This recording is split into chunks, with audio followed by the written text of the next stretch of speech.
This lesson is for my subscribers, or if you would like to purchase this lesson on my Stan Store link, it's in my bio. So this whole lesson will be there also if your area isn't eligible for my TikTok subscription.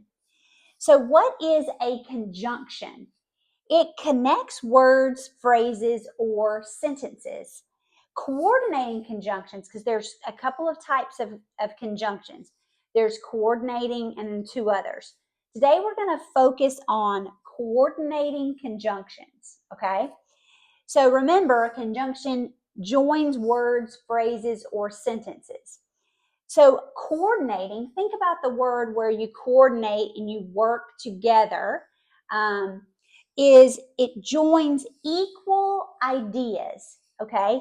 For example, did you know the word and is a conjunction? So all of our words in English have another name. They are a part of speech, whether they're a noun, a verb, an adjective, a preposition, or in this case, a conjunction.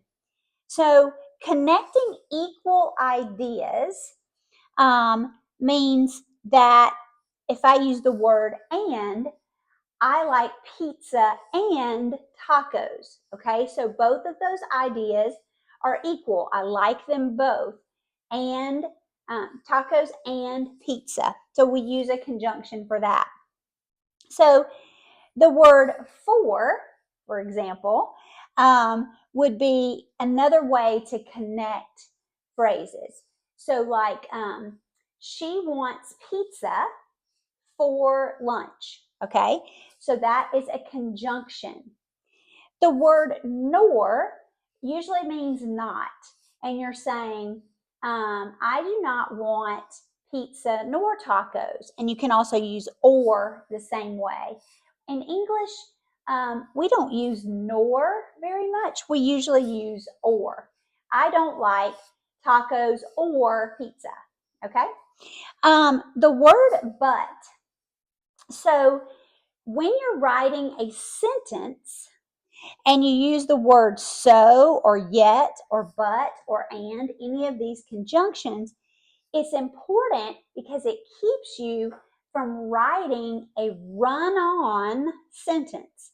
And a run-on sentence is a sentence that does not have punctuation. It just goes on and on and on and on.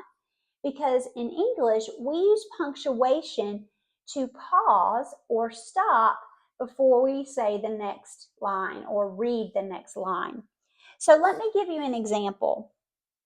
If I say she likes pizza for lunch, but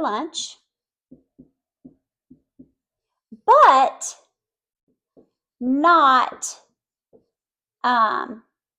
for breakfast. Okay, we've connected those ideas using a conjunction. She likes pizza for lunch, but not for breakfast. And we used the conjunction but. I'm going to give you one more example of this. I think I can write it at the top here.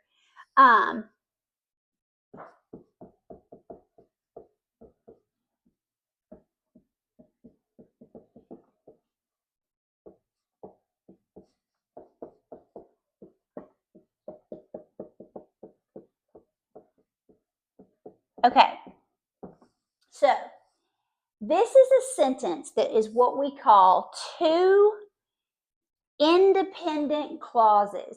And that just means that those two parts of the sentence could be a sentence all alone.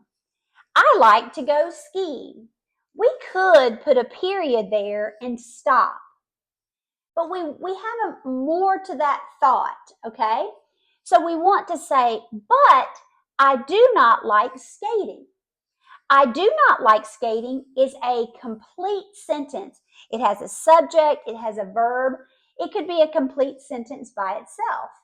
But because we're connecting these two ideas with the conjunction but, we want to put a comma and we want to have that conjunction. I like to go skiing, little short pause because we have a comma. But I do not like to go skating. So in English, for it to be proper English and not a run-on sentence, we're going to use these conjunctions often with a comma to connect ideas. So I like to go skiing, but I do not like skating. We've connected those ideas with a coordinating conjunction. And that's the difference.